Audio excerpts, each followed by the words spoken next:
वास्तविक चीज ये है कि आरएसएस फैसिस्ट है। दुनिया जिसे ठुकरा चुकी है नैतिक आधार पर फैसिज्म, उसको इन्होंने स्वीकार किया है। इनका तोता एक ही चीज में, इनका प्राण एक ही चीज में बचा है और वो है ब्राह्मणवाद और वो मनुस्मृति। तो यही बात थी जो मुंजे, हेडगेवार और बाद में गोडवलकर गुरुजी, सबके दिमाग में, जहन में यही बात थी कि हम कॉन्स्टिट्यूशन को नहीं मानेंगे क्योंकि इसमें मनुस्मृति की बात नहीं है। कहेंगे कि मोदी जी हमारे प्रधानमंत्री है, वो कहते हैं मैं ओबीसी हूँ। हाँ, वो ओबीसी है पैदाइशी, लेकिन वो काम ब्राह्मणवाद का कर रहे हैं और ब्राह्मणवाद के लिए कर रहे हैं। इतना दूर भी जाने की जरूरत नहीं। लोगों ने आंखों से देखा है, केशव प्रसाद मौर्य उप मुख्यमंत्री रहे हैं उत्तर प्रदेश के, उनको स्टूल पे बिठाया था। संविधान को मानते कहाँ? एक भी बात संवैधानिक हो नहीं रही है, ना कोर्ट्स कर रहे हैं, ना अपने चुनाव आयोग कर रहा है। संविधान बस लिखित है, लेकिन हमको उसका फायदा नहीं मिला। वी द पीपल जो है बात, उसमें वो नहीं फायदा मिल रहा है ना। संसद भवन जिसको कहा उन्होंने संसद भवन, लेकिन लगता तो नहीं, लेकिन बनाया। तो उसमें जो संविधान की कॉपी लेके गए, उसमें से सेक्युलरिज्म निकाल दिया है। हाँ। तो बात, वो हर बात जो उनको चाहिए वो कर रहे हैं। आप कुछ नहीं बोल सकते। डिस्ट्रक्शन का फोर्स जिनके पास है, उससे ये चिपक जाता है। इनके लिए डॉक्टर बाबा साहब आम्बेडकर हो या महात्मा गांधी हो या जवाहरलाल नेहरू हो, जिन्होंने कुछ सृजन किया है, वो इनके लिए दुश्मन है। ये अभी तो एक सिंगल आदमी अडानी आपकी पूरी संपत्ति 60-70% देश की हाथ में लिए बैठा है। वैसे ही ब्राह्मणिज्म का करना है, ब्राह्मणों के हाथ में पूरा ताकत लानी। कल अगर बहुत मुश्किल से ये इंडिया गुट जो है वो बीजेपी को हरा भी देता है, तो भी मोदी जी सत्ता से नहीं उतरे। आरएसएस का आदमी अगर सर्वोच्च पद पर बैठ जाता है तो वो जंग लड़ेगा किसी भी के, क्योंकि जंग सैनिक लड़ते हैं, लेकिन प्रेस कॉन्फ्रेंस नहीं लेगा, वो खुद को लेनी पड़ेगी। तो आज शुरुआत सर आरएसएस वाले मुद्दे से करते हैं।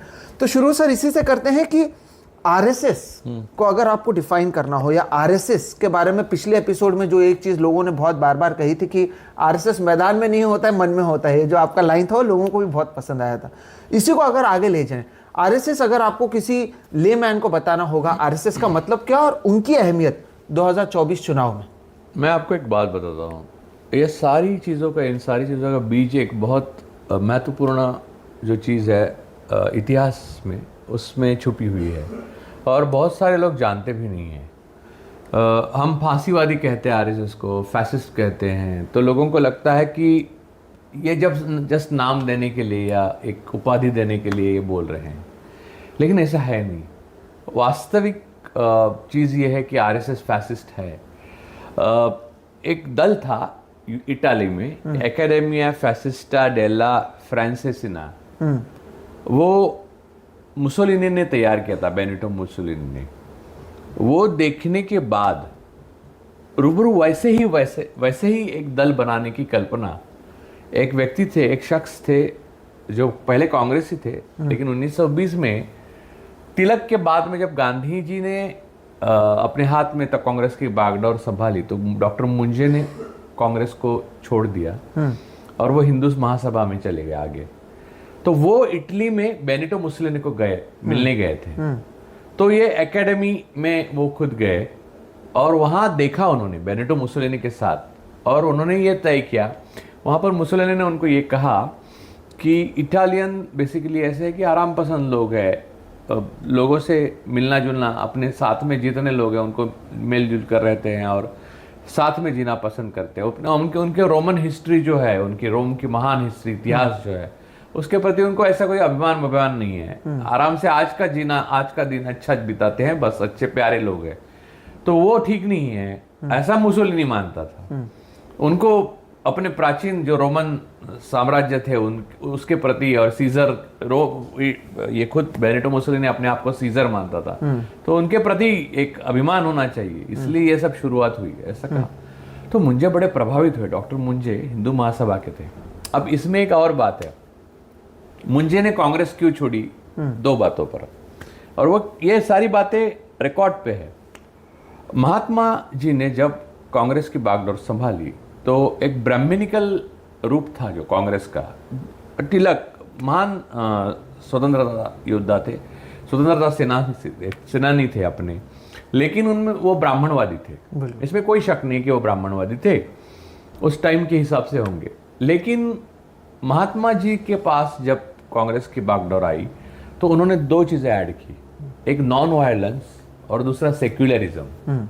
ये दो चीजों से आक्षेप था डॉक्टर मुंजे को, और इसलिए वो कांग्रेस छोड़कर हिंदू महासभा की तरफ चले गए और बाद में बेनिटो मुसोलिनी को 1931 में मिले। और उस बात को लेकर बाद में मुंजे के साथ, यानी मुंजे से सीख के अब डॉक्टर केशव बलिराम हेडगेवार ने आरएसएस की स्थापना की। वो आगे की बात है, अब 98 साल हो चुके हैं, 2 साल बाद आरएसएस को 100 साल हो जाएंगे। तो वो जो है, तो हम फैसिस्ट कहते तो ऐसे ही नहीं कहते, और हम ये कहते हैं, यानी पिछले एपिसोड में जब आपके साथ मैंने बात की तो मैंने ये कहा था कि इनका तोता एक ही चीज में, इनका प्राण एक ही चीज में है, और वो है ब्राह्मणवाद और वो मनुस्मृति। तो यही बात थी जो मुंजे, हेडगेवार और बाद में गोलवलकर गुरुजी, सबके दिमाग में, जहन में यही बात थी कि हम कॉन्स्टिट्यूशन को नहीं मानेंगे क्योंकि इसमें मनुस्मृति की बात नहीं है और मनुस्मृति हमारी ओरिजिनल संहिता है। ये बात थी, और ये बात को एक्चुअली इन्होंने छिपाया कैसे, बाद में जब महात्मा जी की हत्या हुई तो उस हत्या के बाद में आरएसएस में बैन लगा। फिर वल्लभ भाई पटेल के साथ चर्चा हुआ तो उनका कोड ऑफ कंडक्ट बदलने पर वल्लभ भाई पटेल जी ने उनको मजबूर किया, तब उन्होंने कॉन्स्टिट्यूशन के बात को स्वीकार किया कि भारत की। लेकिन इन्होंने जैसे कि मैदान में स्वीकार किया लेकिन मन में मनुस्मृति ही रखी, और आज वो हम असल में अपने इर्द गिर्द देख रहे हैं कि जो हिंसा, जो धर्म के प्रति एक कट्टरता, एक अतिवाद, ये सारी चीजें जो तब सपना उन्होंने देखा था, वो आज उन्होंने एक वर्ड भी नहीं, उसमें भारत भी शब्द है उसमें। भारत तो हमारी अपने संविधान में भी है, इंडिया दैट इज भारत, लेकिन उन्होंने ये कहा था कि भारत कहना चाहिए, उसमें लिखा हुआ है। और ये ऑब्जर्वर 1939 की ऑब्जर्वर में 1949 के 1949 का ऑब्जर्वर में ये सारी चीजें एक आर्टिकल में लिखी हुई है, लिखित है। और ये सारी चीजें मिलकर जो आपके सामने जब आएगा, वो आज का आरएसएस का पूरा हुआ सपना है। तो यानी आज जो कुछ हो रहा है इस देश में या भारत में या इंडिया में, ये लिख चुके हैं ये 98 साल पहले ही, और अभी जो मोदी और शाह है वो केवल जो चीज़ों को लिखा है उसी को आगे ले जाने की कोशिश कर रहे हैं। 100% मैंने, यानी अपने मन से मैं इतना लिखता हूँ, लोगों को लगता है मैं आरएसएस के खिलाफ हूँ। कहीं बीजेपी के जो नेता हैं अभी के या कार्यकर्ता है, उनकी श्रद्धा है उनके पार्टी पर या आरएसएस पे, इसलिए क्योंकि उनको मालूम नहीं है असल इतिहास में क्या है इनका। दुनिया जिसे ठुकरा चुकी है नैतिक आधार पर, फैसिज्म, उसको इन्होंने स्वीकार किया है। और मैं बोलता हूँ, लिखता हूँ कि ये फैसिज्म है ये, और कई लोग लिखते हैं तो इनको लगता है कि ये मैं मनगढ़ंत बात है या मैं स्ट्रक्चर या यूनिफॉर्म देख के ये लिख रहा हूँ। ऐसा नहीं है, ये इनका कोड ऑफ कंडक्ट है, इनकी शपथ है ये कि ये मनुस्मृति लाएंगे, ये ब्राह्मणवाद का पुनरुत्थान करेंगे। जैसे रोमन साम्राज्य का पुनरुत्थान करना मुसोलिनी का सपना था, वैसे ब्राह्मणिज्म का पुनरुत्थान, जो 1818 में पेशवाई का पतन हुआ, उसके बाद फिर तिलक आए। तिलक युग में तो ब्राह्मणों का कोई स्थान था क्योंकि पूरे देश का नेतृत्व तिलक कर रहे थे, लेकिन तिलक के अस्त के बाद जब गांधी जी ने बागडोर संभाली तो इनके हाथ से पूरा उसके धागे छूट चुके। तो वो वापस लाने के लिए सारी कवायद करनी है, और वो कवायद ये चल रही है। अब ये इसमें ओबीसीज हैं, अंबेडकरवादी है, आदिवासी है, पिछड़े हैं, अति पिछड़े, इन सारे लोगों का रोल गांव के बाहर होता है, वैसे ही रहेगा। लेकिन अभी उनको इस्तेमाल किया जा रहा है क्योंकि उनके पास बल है, संख्या का बल है। तो आज अगर आप कहेंगे कि मोदी जी हमारे प्रधानमंत्री है, वो कहते हैं मैं ओबीसी हूं, हाँ वो ओबीसी हैं पैदाइशी, लेकिन वो काम ब्राह्मणवाद का कर रहे हैं और ब्राह्मणवाद के लिए कर रहे हैं। अब उन्हें सत्ता मिले तो उन्हें परवाह नहीं है, उनको मालूम नहीं है वो क्या कर रहे हैं, या मालूम भी होगा तो भी उनको परवाह नहीं है कि, क्योंकि उनकी लाइफ में तो वो बने। लेकिन आने वाले पीढ़ियों को एक बहुत बुरे समाज में, एक अंधेरे सपने में हम ढकेल रहे हैं। ये बात किसी को समझ में नहीं आ रही है, जो बार बार बोलने की हम कोशिश कर रहे हैं। लेकिन सर, अगर बात करें, जैसे कि आपने आंकड़ों की बात की, तो अधिकांश लोग जो हैं आरएसएस से भी जो जुड़े होंगे, सबके सब टॉप लेवल या क्रीम लेवल पर जो डिसीजन मेकर्स हैं उनको छोड़कर तो अलग अलग समाज से होंगे, सब तो ब्राह्मण होंगे नहीं। उनकी क्या मजबूरी है इसमें अगर मैं ऐड करूं तो भंवर मेघवांशी दलित एक्टिविस्ट और ऑथर है, भिलवर राजस्थान से आते हैं। उन्होंने तो किताब भी लिखा था कि वो तो राम मंदिर या जो पूरा मस्जिद, बाबरी मस्जिद तो ढहाने वाला जो मुद्दा था वो वहाँ पर भी गए थे, उसके बाद वापस अपने राजस्थान में आए, आरएसएस के बड़े नेता माने जाने लगे। लेकिन जब उनके यहाँ पर आरएसएस के लोग पहुँचे तो इनको पहले कहा गया था कि इनके घर पे खाना खाएंगे, लेकिन बाद में पता चला कि ये तो दलित हैं, तो इनको कहा गया कि आप खाना पैक करके दीजिए, हम आगे के गांव में खाएंगे। खाना पैक कराया गया और आगे जाके इन्होंने फेंक दिया खाना और दूसरे किसी ब्राह्मण को बोलकर वहां पर खाना बना। तब जाकर इनकी आंख खुली और इनको पता चला कि जिस ब्राह्मणिज्म की बात आप कर रहे हैं, अभी हिंदुत्ववादी के नाम पर जिस तरह से ये चीजें चल रही हैं, क्या आपको लगता है लोगों को वो समझ में आ रहा है कि ये ब्राह्मणवादी है या फिर ब्राह्मणिज्म को आगे ले जाने की बात है, नेशनलिज्म का चोला पहनाकर? आपको अभी जो आपने उदाहरण बताया उस इतने दूर भी जाने की जरूरत नहीं। लोगों ने आंखों से देखा है, केशव प्रसाद मौर्य उप मुख्यमंत्री रहे हैं उत्तर प्रदेश के, उनको स्टूल पे बिठाया था, याद है ना? सब कुर्सी पे बैठे थे, योगी आदित्यनाथ से लेके सब कुर्सी पे बैठे थे और केशव प्रसाद मौर्य कुर्सी स्टूल पे बैठे थे, क्योंकि वो पिछड़े हैं, अति पिछड़े हैं। अब बात यह है कि ये बात एक्सेप्टेड है, यानी कुछ चीजें होती ना कि लिखी हुई नहीं रहती, लिखित नहीं होती। मैं और आप समझ लीजिए कि हम लोग 5 ब्राह्मण हैं, हमने एक कोड ऑफ कंडक्ट बनाया हुआ है, जरूरी नहीं हम सबसे बात करें, हमें आपस में मालूम है कि हमें अंततः क्या करना है। Unwritten rule. हाँ, अनरिटन रूल है ये। तो मुझे पिछड़े का क्या करना है? अभी वो पिछड़े को मुख्यमंत्री बनाना है, बना दो मुख्यमंत्री। उसको क्या चाहिए? उसको पैसा चाहिए, दे दो पैसा। मुझे अल्टीमेट गोल जो है मेरा, वो मैं जब प्राप्त करूंगा तब मैं इनका फैसला एक साथ करूंगा कि जो जो जो कयामत का दिन है उनके लिए, वो कयामत का दिन उनका आ जाएगा। और वो सपना झूठा नहीं है, क्योंकि हम 98 साल के बाद देखते हैं 3 बार बैन आया आरएसएस पे, उसके बावजूद वो वहां सत्ता तक पहुंचे और बहुमत मिलने के बाद जो उन्होंने जो किया, संविधान को मानते कहाँ? एक भी बात संवैधानिक हो नहीं रही है, ना कोर्ट्स कर रहे हैं, ना अपने चुनाव आयोग कर रहा है। तो संविधान बस लिखित है, लेकिन हमको उसका फायदा नहीं मिला। वी द पीपल जो है बात, उसमें वो नहीं फायदा मिल रहा है ना। तो डेमोक्रेसी कहाँ है? आपको भरोसा नहीं है, आप अभी बात करेंगे, उसके बाद क्या होगा आपको मालूम नहीं है। तो बात करने की भी स्वतंत्रता है आपको, लेकिन बात करने के बाद जो होना नहीं चाहिए वो हो भी सकता है। बिल्कुल। तो ये बात जो है, वो सारी बातें अनरिटन जो है, जो लिखित नहीं है लेकिन कोड ऑफ कंडक्ट है, वो आरएसएस का पूरा तैयार है, पूरा तैयार है, और इसमें मुझे कोई शक नहीं है। और वो ये न के न प्रकारेण उसको पाकर रहेंगे। और उनमें साध्य साधन सुचिता नहीं है। वो इस जहां मुंजे ने शुरुआत ही इसीलिए बात की थी कि नॉन वायलेंस क्या चीज है, हम नॉन वायलेंस को मानते नहीं, यानी वायलेंस से हम हासिल करेंगे जो करना है वो। दूसरी बात जो मुंजे की थी वो थी सेक्युलरिज्म। तो अभी उन्होंने संविधान से जब नया जो संसद भवन, जिसको कहा उन्होंने संसद भवन, लेकिन लगता तो नहीं, लेकिन बनाया, तो उसमें जो संविधान की कॉपी लेके गए उसमें से सेक्युलरिज्म निकाल दिया है। हाँ।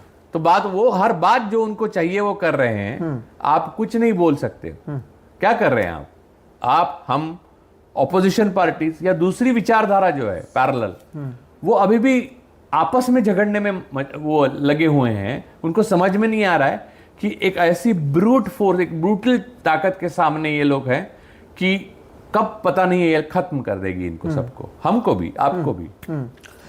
इसी बात को सर आगे ले जाएं, चाहे वो 2 नेशन थियरी की बात हो या आरएसएस ने जिस तरह से शुरुआत में जो आप भी कह रहे हैं, ट्राई कलर तो उन्होंने कभी तिरंगा बहुत कई सालों तक नहीं, क्योंकि उनका कोड ऑफ कंडक्ट जो लिखा था, मैंने वही बोला ना, ऑर्गेनाइजर में वो भी आर्टिकल आया था कि हमारा झंडा जो पेशवाई का था वो भगवा रहेगा, हमारा तिरंगा रहेगा ही नहीं, ट्राई कलर हमारा रहेगा ही नहीं। गोलवलकर तो ये कहते थे 3 नाम अशुभ है, तो होना नहीं चाहिए। बात वो अलग है, ये एक बात हो गई।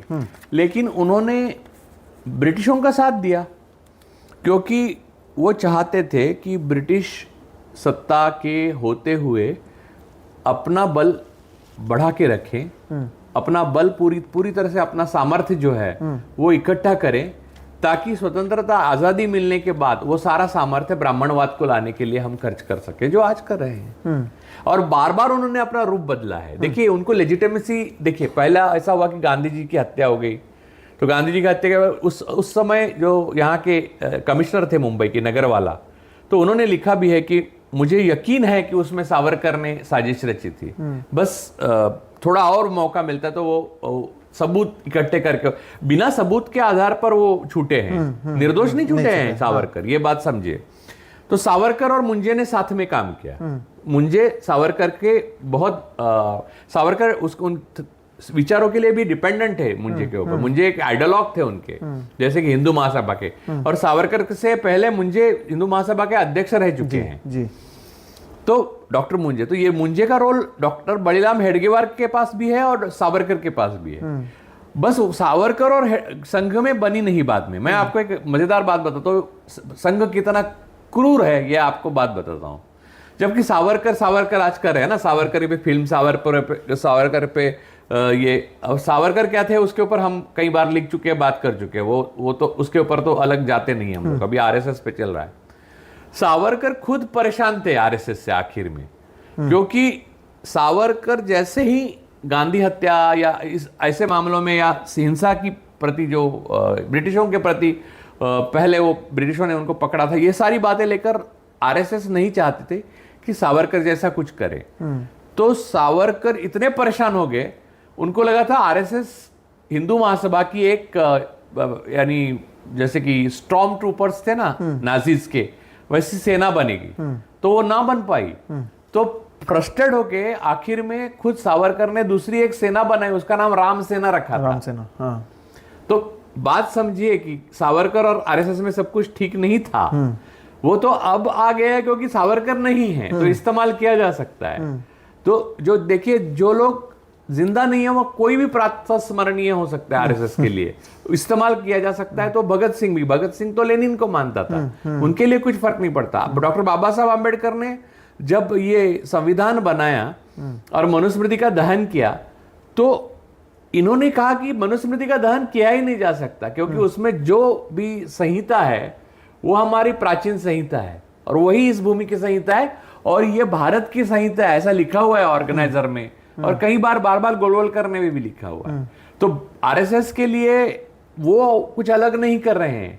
आप शॉक हो गए क्योंकि आपने बीच में याद ही नहीं रखा ये सारी बात। और इनको लेजिटिमेसी किसने दी आरएसएस को? समाजवादियों ने। 1975 तक एक अनटचेबल थी आरएसएस पॉलिटिकली।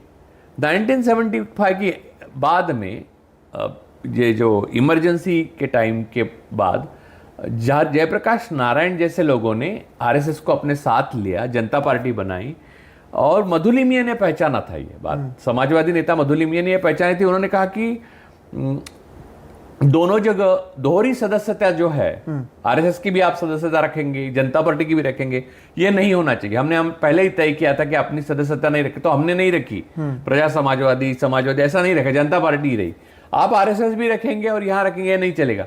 तो बाकी किसी ने सीरियसली नहीं लिया मधुलिमिया को, तो मधुलिमिया ने वो रिजाइन कर दिया। वो बहुत बड़ा एक मसला है।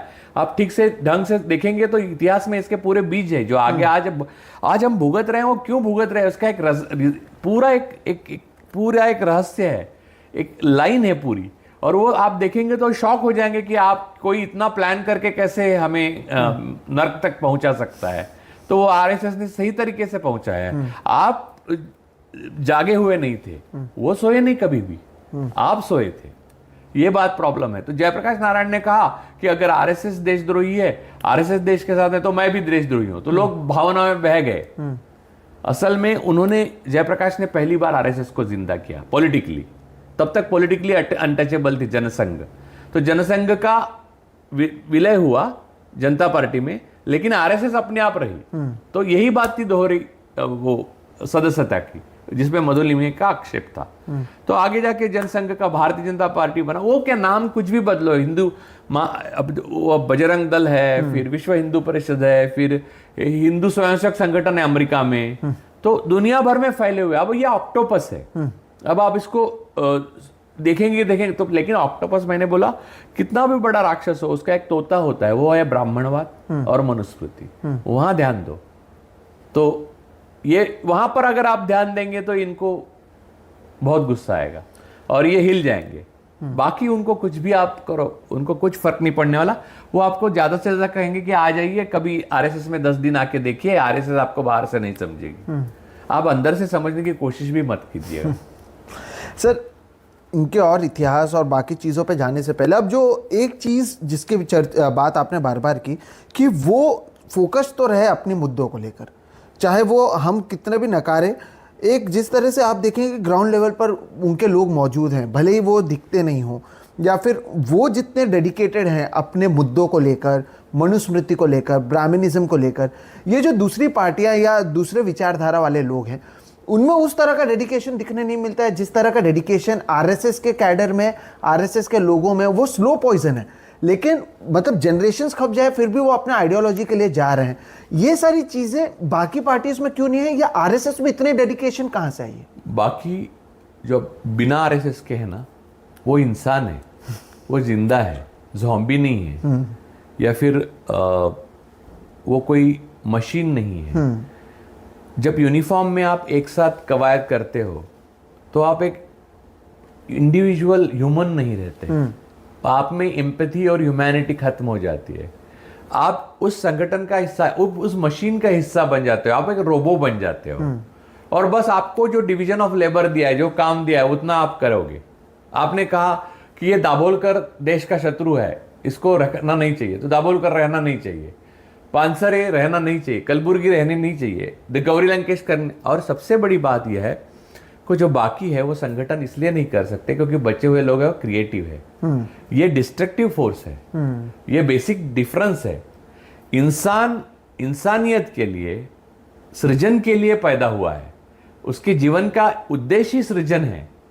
ये सृजन के खिलाफ काम करने वाला संगठन फैसिज्म है, इसलिए फैसिज्म को यूरोप से निकाला गया, खदेड़ा गया, खत्म किया गया। मुसोलिनी और हिटलर, सबको, हिटलर ने खुदकुशी की, मुसोलिनी को मार दिया गया। इसकी वजह ये थी कि ये एक ऐसा संगठन है जो अमानवीय है।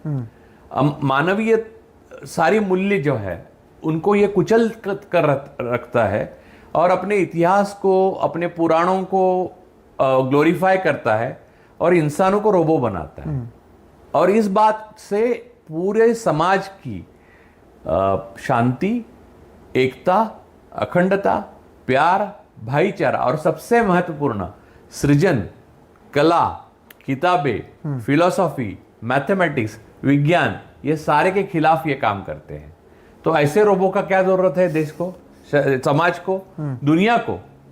तो आप इसमें एक अंतर्विरोध भी है, वो हम लोग उस पर बाद में आएंगे कि इन्होंने प्रेरणा तो मुसोलिनी और हिटलर से ली, लेकिन ये इजराइल और जूस के प्यार में पड़े हुए हैं, दिख रहे हैं। वो अंतर्विरोध के वजह बाद में हम उस पर आएंगे। लेकिन ये सारी जो चीजें हैं इसमें एक फैक्टर कॉमन है, आप उतना लिए तो, कि डिस्ट्रक्शन का फोर्स जिनके पास है उससे ये चिपक जाते हैं, भले वो अंतर्विरोध हो या ना हो। आपने मुसोलिनी और हिटलर की बात की, आरएसएस की भी अगर इतिहास की बात करें तो मैं पढ़ भी रहा था, एक जगह जो चीज़ मुझे बहुत इंटरेस्टिंग लिखी वो ये है कि आरएसएस में एक वो एरोगेंस ऑफ इंफीरियोरिटी है। इनके पास ऐसा कोई इतिहास में ऐसा नहीं है कि वो बोल सके हम बाबा साहब अम्बेडकर के साथ थे, हम महात्मा गांधी के साथ थे, हम और ऐसे जितने लोग जिन्होंने इस देश के लिए काम किया है।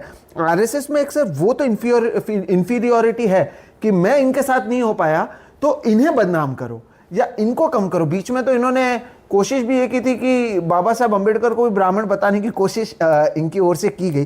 तो ये एरोगेंस ऑफ इंफीरियोरिटी को ही आगे ले जाते हुए दिख रहे हैं, और जो महापुरुष रहे हैं उनकी बदनामी तो शुरू पहले से ही की थी। अब वो नेहरू तो खैर उनके लेकर तो बहुत सारी चीज़ें हो रही हैं, बापू को लेकर बहुत सारी चीज़ें हो रही हैं, खुलकर नहीं करते हैं, लेकिन सोशल मीडिया और बाकी चीज़ों से तो लोगों को पल्यूट करने का काम शुरू कर दिया। नहीं, खुलकर ही करते हैं, लेकिन खुलकर वो दुनिया के सामने नहीं कर सकते क्योंकि दुनिया मानती है। मोदी जी विदेश जाते हैं तो महात्मा जी का फूल चढ़ाने के लिए उनको ले जाते हैं, तो उनको चढ़ाना पड़ता है as a prime minister of India. फिर नेहरू जी का बात कोई निकालता है तो फिर नेहरू जी के बारे में अच्छी 4 बातें करनी पड़ती। ये तो कंपल्शन है। हमारे सामने वो गोडसे की पूजा कर रहे हैं सारी की सारी संगठन। आपने जो पहले पूछा कि ये जो सारे महापुरुष है उनकी जो उनको एक तो प्रातस्मरणीय बना देते हैं या उनकी निंदा करना शुरू कर देते हैं, इनके लिए डॉक्टर बाबा साहब आम्बेडकर हो या महात्मा गांधी हो या जवाहरलाल नेहरू हो, जिन्होंने कुछ सृजन किया है, वो इनके लिए दुश्मन है। लेकिन दुश्मन को मारने के लिए, दुश्मन को खत्म करने के लिए लोगों की मेमोरी से या तो उसको ये बदनाम करते, इरेज करने के लिए, या फिर उनको भगवान बना देते। जैसे कि देखिए, औरतों के प्रति हमारे जो सनातन बोल रहे हैं, सनातन में तो सती प्रथा थी, बिल्कुल। तो जो राजा राम मोहन रॉय ने लॉरेंस विलियम बेंटिंक को कहकर वो बंद करवाई। तो जिस स्त्री को सती जाना पड़ता था, उसको इन्होंने देवी भी बनाया था। तो समझ लीजिए, इनका मोडस ऑपरेंडी में ये है कि जिसका दमन करना है उसको भगवान भी बनाना है, ताकि ये हिपोक्रेसी आप पकड़ ही नहीं सको। ये हिपोक्रेसी तक आप उसको पकड़, तो बोलने के लिए मुझे कई लोग ऐसे ही बोलते हैं ना, अरे ऐसा थोड़ी है यार, ये तो अम्बेडकर है, फिर भी यार ये दलित कम्युनिटी से आया, फिर भी आरएसएस ने उसको ये बनाया ना, फला इसका अध्यक्ष, फिर आरएसएस ने वो बनाया ना, तो यही तो चालाकी है ना यार। अंततः देखिए, सक्सेस वो आदमी का नहीं है। जैसे रामदास आठवले मंत्री बना, वो सक्सेस दलितों का नहीं है, आइडियोलॉजी का सक्सेस होता है। क्या बाबा साहब आम्बेडकर की आइडियोलॉजी का सक्सेस है आरएसएस में? तो नहीं, उनको दफनाया दिया, वो उस आइडियोलॉजी को ये लोग दफना देंगे। यही बात तो सब कह रहे हैं। गांधी जी की देखिए, गांधीयन कोई आदमी आरएसएस के साथ कल दिखा तो वो नाइव है, वो पागल है। उसको ये नहीं मालूम कि उसकी प्रतिष्ठा का इस्तेमाल किया जा रहा है, उसको रिस्पेक्ट किया जा रहा है, इसलिए ताकि गांधी जी की आइडियोलॉजी को दफन किया जा सके। यही तो जयप्रकाश नारायण के साथ हुआ। तो इनका ऐसा कोई सगा नहीं जिसको इन्होंने ठगा नहीं, समझे?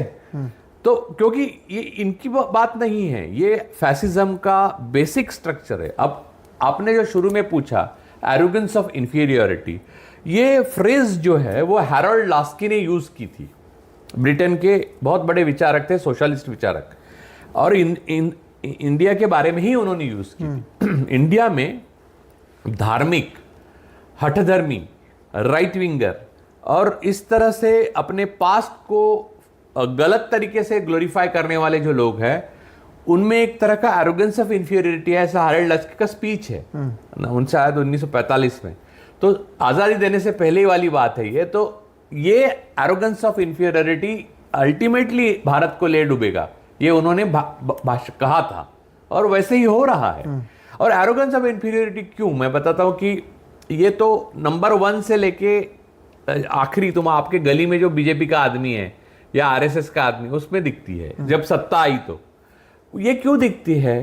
क्योंकि अंदर से खाली है, क्योंकि इनके अंदर कोई महात्मा नहीं है, अंदर कोई शहीद नहीं है, अंदर ब्रिटिशों के साथ ये मिले हुए थे। और ये मैं नहीं कह रहा हूं, ब्रिटिशों उनको ऑर्डर्स थी। इनके पूरी आरएसएस में एक व्यक्ति, केशव बड़ेराम हेडगेवार, 1930 की सत्याग्रह में शामिल हुए थे गांधी जी के, लेकिन उन्होंने स्पेसिफिकली मैसेज भेजा था कि आरएसएस का कोई शामिल नहीं होगा, हाँ। संगठन शामिल नहीं होगा, वो इंडिविजुअल कैपेसिटी में। तो वैसे तो मुझे भी कांग्रेस जब तक ब्राह्मणवादी रही, हाँ। पूरी तरह से, हाँ। यानी नेतृत्व, यानी तिलक थे, तब तक मुझे भी तो कांग्रेस में थे, वैसे कह सकते हैं हम भी कांग्रेसी है। तो इसलिए आपको कई बार ऐसा होता है कि कांग्रेस के अंदर के ही लोग आरएसएस को मदद करते हुए दिखाई देते हैं। इसकी वजह भी यही है, क्योंकि और एक बात बताता हूं, इस तरह के प्रतीकों का इस्तेमाल करना फैसिज्म का बहुत बड़ा सामर्थ्य रहा है, यूरोप में भी और यहां भी। आप देखिए कि बाबरी मस्जिद ढहना, ये एक पड़ाव था आरएसएस के आइडियोलॉजी के लिए। वो दिन उन्होंने चुना जो दिन हमारे संविधानकर्ता बाबा साहब आम्बेडकर का महापरिनिर्वाण दिन था, 6 दिसंबर। 6 दिसंबर इसलिए भी याद रखा जाएगा आपकी, बाबरी उस दिन गिरी, और उसके बाद ही इनका चेहरा जो है वो ऊपर आने लगा, जिसमें एरोगेंस ऑफ इंफीरियरिटी थी। वहां की जो आप दृश्य, वो न्यूज ट्रैक की कैसेट लगा के आप देखिए, तो पूरा डिस्ट्रक्शन, वो आज की रिप्लिका है। आज बड़े पैमाने पे भारत में जो हो रहा है उसकी रिप्लिका आप उस अयोध्या में देख सकते हैं। उसमें कोई सृजन नहीं है, कोई तत्व ज्ञान नहीं है, कोई दर्शन नहीं है।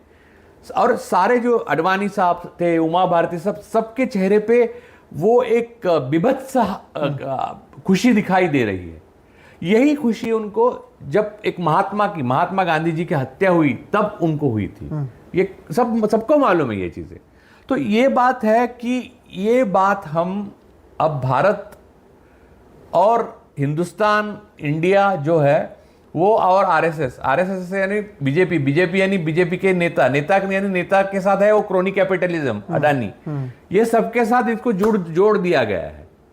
और हमेशा कॉरपोरेशन और गवर्नमेंट दोनों हाथ मिलाते हैं तभी वो फैसिज्म बनता है। मुसोलिनी का ये भी तो कहना था, तो वही बना है ना। तो अडानी अलग नहीं है। देखिए, जो भी फोर्स सृजन को खत्म करेगा, कंपटीशन को खत्म करेगा, मोनोपोली को लाएगा, जो रोबो बनाएगा, जो आपको सांस लेने के लिए दिक्कत पैदा करेगा, जो सफोकेट करेगा, वो फांसीवाद है। और ये फांसीवाद यानी यहां रिप्रेजेंट आरएसएस करता है। बिल्कुल, ये डिस्ट्रक्शन की बात को एग्जाम्पल के साथ आगे ले जाना चाहेंगे सर। विनायक सावरकर ने कहा था उस समय, दर्शकों को ये पता ही होगा, कि rape is a political weapon and it should be used against your political opponents to demoralise them. और ये हम देखते हैं गुजरात चुनाव के समय, आप बिल्किस बानो के जो रेपिस्ट होते हैं उन्हें ठीक चुनाव के समय पहले बाहर छोड़ा जाता है, उनको सम्मान किया जाता है। या फिर गोलवलकर जो गुरुजी हैं, उन्होंने कहा था कि minorities in this country are blood suckers, they will have to either merge with majority or live at the mercy of majority.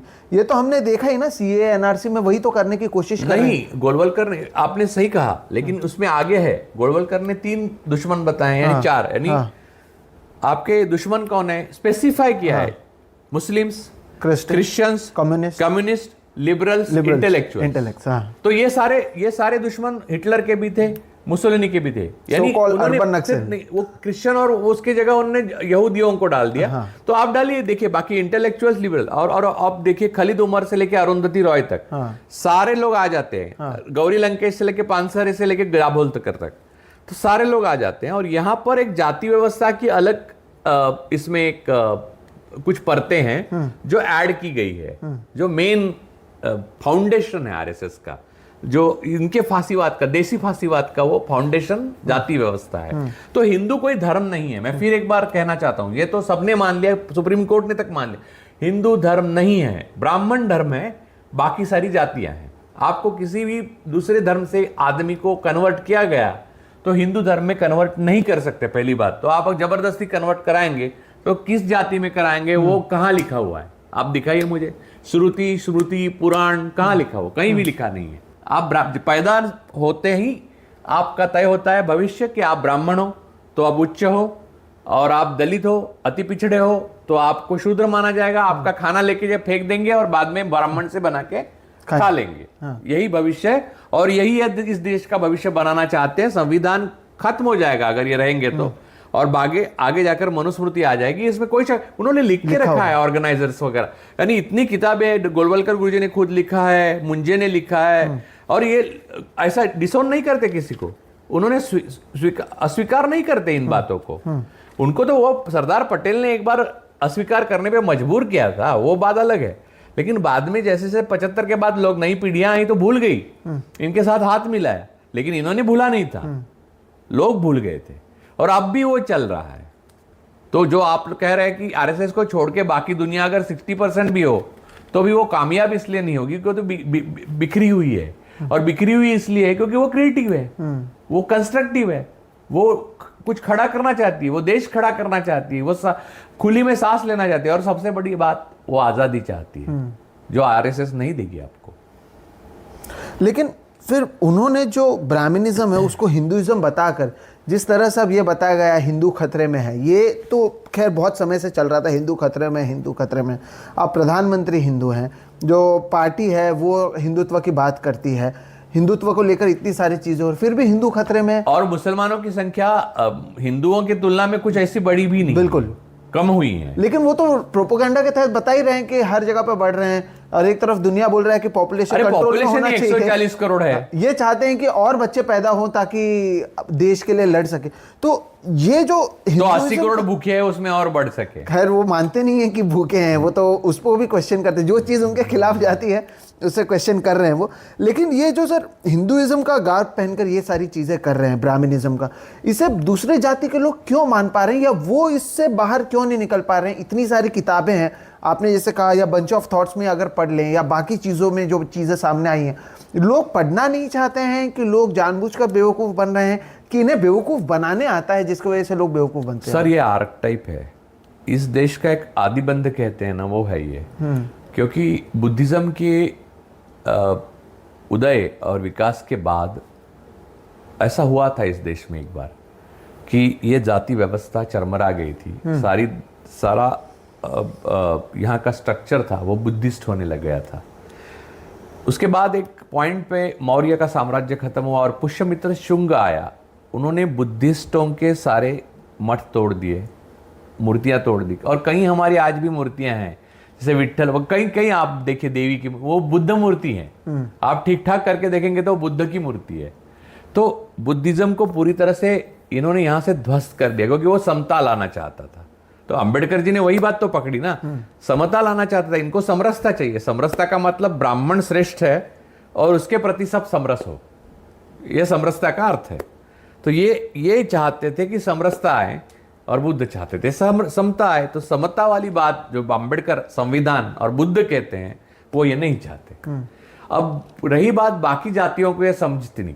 अब क्या है कि संख्या के बल पर जो इन्होंने उस टाइम खेल खेला कि ब्रिटिश जब थे तो उनके साथ शांत रहे कि ब्रिटिश के साथ हमको क्या दुश्मनी, हमको बस हिंदू ब्राह्मणिज्म लाना है, ऐसी बात है उनकी। क्लियर कट उनका कोड ऑफ कंडक्ट ये था कि हम किसी भी आंदोलन में हिस्सा नहीं लेंगे, क्योंकि हमको हिंदू नाम से ब्राह्मण धर्म को मजबूत करना है, हिंदू धर्म ही नहीं। तो अब ये बात आई कि इसमें फिर एक पॉलिसी चेंज करनी पड़ी, क्योंकि संख्या से तो शूद्र, यानी जिनको आप राजपूत भी कहो, सारे क्षत्र, बाबा साहब ने लिख के रखा है, क्षत्रिय भी शूद्र है ब्राह्मणों के लिए, और फिर तो पिछड़े, फिर अति पिछड़े, फिर आदिवासी, ये लोग सारे हैं, उनकी संख्या तो बहुत है। उसके सामने ब्राह्मणिज्म के लिए ब्राह्मण अगर खड़े रहे तो इतनी संख्या नहीं है। तो फिर ये रचना कैसे की जाए जिसमें जैसे कि 1% 1%, अभी तो एक सिंगल आदमी अडानी आपकी पूरी संपत्ति 60-70% देश की हाथ में लिए बैठा है। वैसे ही ब्राह्मणिज्म का करना है, ब्राह्मणों के हाथ में पूरा ताकत लानी है। तो उस ताकत को लाने के लिए सारी जातियों का इस्तेमाल तो पहले करना पड़ेगा, तो उनको अपना रोल देना पड़ेगा। तो उनको रोल किस में देना पड़ेगा? तो वो लालची है, वो अय्याशी है, वो मुगलों के साथ भी अपना हाथ मिलाए थे, बेटियां दी थी, तो वो क्या करेंगे? वो अय्याशी के लिए इनके साथ हाथ मिला सकते हैं। ये इन्होंने जान लिया है, तो उनको ले लेते हैं, तो उनको पद मिलता है, उनको धन मिलता है, उनकी ये लाइफ अच्छी जाती है। लेकिन एक समाज और एक रचना और एक भारत जो बना है आधुनिक, उसको खत्म कर दिया जाएगा। तो ये जो अभी चॉकलेट मिला है हर जाति को, क्षत्रियों को मिला है, राजपूतों को मिला है, वो सिंह, मैं ये राजपूत हूं, मैं ठाकुर हूं, मैं मराठा हूं, ये सब है चीजें, यहां से लेके मैं दलित हूं, वो बेचारा क्या बोलेगा? आदिवासी तो उसको जबान ही नहीं है वो बोलने के लिए। तो ये लोगों को सबको चॉकलेट दिया है, लेकिन वो चॉकलेट हाथ से खींचा जाएगा, और वही उसी जगह जहां वो ग्लोरीफाइड इंडिया, भारत जो कहते हैं, उस जहां थे वहां पहुंच जाएंगे। और सिर्फ जातियों की बात नहीं करता हूं मैं, स्त्री का भी वही होगा। स्त्री को एक वस्तु के रूप में हमेशा यहां देखा गया है, उसी जगह वो जाके पहुंच जाएगी। इतनी जो स्त्री आगे बढ़ चुकी है, आरएसएस वो नहीं चाहती, रिग्रेशन उन्हें चाहिए। और अब औरतें आगे बढ़ा चढ़ाकर आरएसएस का एजेंडा आगे बढ़ा रही ना, एक दिन वो फिर से सती जाते हुए आप हो सकता है हमारी लाइफ में ना, लेकिन वो ऐसा ही चालू रहा, ये खत्म नहीं हुआ, इन्हें रोका नहीं गया, तो औरतें भी सती पे जाती हुए देखेंगे। महिलाओं से ज्यादा महिलाओं का आरएसएस में क्या रोल आप देखते हैं? महिलाओं का कोई रोल नहीं, तो फिर महिलाओं को इतना आरएसएस, प्रो आरएसएस क्यों बनते जा रहे हैं, या क्यों आरएसएस महिलाओं को इंपॉर्टेंस कभी नहीं दिया है? इसके पीछे के लॉजिक आप क्या समझते हैं? देखिए, हिटलर, मुसोलिनी, इनका भी मानना था कि औरतों का काम बच्चे पैदा करना उनको स्वस्थ और सामर्थ्य के साथ बड़ा करना, और बच्चे भी आर्यन बच्चे, और यहाँ ब्राह्मण बच्चे। बिल्कुल। तो आर्यन ब्लू आइड सारे जो है, और गोल्डन एयर, तो यहाँ पर जो गोरे अच्छे, यानी उनको अच्छा बनाना, ये औरतों का काम है। और फिर पति की सेवा करना, जो भागवत साहब ने खुद कहा था, मोहन भागवत ने, घर में आजकल पढ़ाई हुई लड़कियां घर में ठीक को करती नहीं है, तो पति की सेवा करें, अपने करियर का पूरा त्याग कर दे या कुर्बानी कर दे, और अंततः एक अच्छी फैमिली बनाने, जोड़कर रखने वाली एक कैटलिस्ट बने औरत। और बाकी तो पहले जैसा था वो बेहतर था। अब आजकल की लड़कियां सीख कर, पढ़ लिख कर गलत कर रही है। अब तो कोर्ट भी आदेश देने लगी। कल कोर्ट ने कहा कि अपनी वासना और काम वासना पे औरतें कंट्रोल करें। तो बात यह है कि ये सारा रोल फैसिज्म में फिक्स है औरतों का, और औरतें थी नहीं इसमें। आरएसएस में औरतें नहीं थी, लेकिन पॉलिसी में फिर से वही हुआ कि आधी आबादी औरतें हैं। और गांधी जी तो औरतों को रास्ते पे ले आए थे लड़ाई के लिए। गांधी जी ने सूत कताई से लेकर हर चीज में बा भी आती थी और सारी औरतें आती थी। तो इनके लिए ये बहुत बड़ा चैलेंज था कांग्रेस की तरफ से। तो इन्होंने एज अ पॉलिसी, फिर माउशीबाई केड़कर करके थी, उन्होंने समिति बनाई संघ की जैसे। लेकिन समिति का काम थोड़ा बहुत हुआ। समिति में ज्यादातर शास्त्र, यानी हिंदू शास्त्र, उसमें जो ब्राह्मणिकल जो पूजा पाठ, जो भी ऐसी चीजें है वो अब जाके वो सिखा रहे हैं, शस्त्र विद्या सिखा रहे हैं, क्योंकि आपको अपना बचाव करना आना चाहिए। बीच बीच में वो झांसी की रानी, ये वो कहानियां डालते हैं, लेकिन झांसी की रानी का ओरिजिन वो भारत देश नहीं था, उद्देश्य झांसी था। वो बात एक अलग ही बात है। और जो सावरकर ने कहा था कि औरतों के ऊपर बलात्कार करना दुश्मन के, और वो ना करने के लिए उन्होंने शिवाजी महाराज, छत्रपति शिवाजी महाराज और शिवाजी अप्पा को दोष दिया था कि इनमें सद्गुण विकृति है। यानी हम और आप जो लिबरल बातें कर रहे हैं, हम और आप आज जो डिस्कशन किया अभी तक, उसमें हम सृजन की बात करते हैं, एक आजाद भारत की बात करते हैं, एक औरत की आजादी की बात करते हैं, एक सारे जातियों की समता की बात करते हैं, वो हमारी सद्गुण विकृति है, ऐसा सावरकर मानते हैं। इसलिए अब आरएसएस को सावरकर चाहिए। लास्ट आखिरी दिनों में सावरकर को भी उन्होंने किनारा कर दिया था, क्योंकि गांधी हत्या के बाद आरएसएस को नहीं चाहिए था कि ये आदमी के साथ हमारा कोई आदमी नहीं। उन्होंने डिसोन कर दिया था, जबकि नाथुराम गोडसे आरएसएस का सेवक था, स्वयंसेवक था, उसने उसको डिसोन कर दिया, जैसे अभी कुरुलकर को किया। तो डिसोन करने के लिए 1 मिनट लगता है। कल मोहन भागवत जी को भी डिसोन करेंगे। वो इंसान को इंसान मानते ही नहीं, वस्तु मानते हैं, जिसका फायदा हो। गोलवलकर जी ने कहा था ना, भगत सिंह अपने उद्देश्य और लक्ष्य तक नहीं पहुंच सका, इसलिए उसको मान्यता नहीं दी जा सकती। तो बात कुल मिला के इतनी गंभीर है, और इस गंभीर बात को कोई समझ नहीं रहा है। इसकी वजह एक तो लोग पढ़ते नहीं है, दूसरा रोमन साम्राज्य के पतन के समय पे जैसे ग्लैडिएटर वगैरह खेल हुआ करते थे ना, अलग अलग टाइप के सर्कस, वैसे क्रिकेट है और सारी चीजें हैं, ओटीटी प्लेटफॉर्म से इसमें लगे हुए हैं लोग, डिजिटल वर्ल्ड में, पैरेलल वर्ल्ड में जी रहे हैं। जब आग घर तक आएगी तब समझ में सबको आएगा, लेकिन तब तक देर हो चुकी होगी। ये जो अभी तब तक हम और आप गला सुखाएंगे। ये तो अभी माइनॉरिटीज और बाकी लोगों को भारत माता की जय कहने को कह रहे हैं।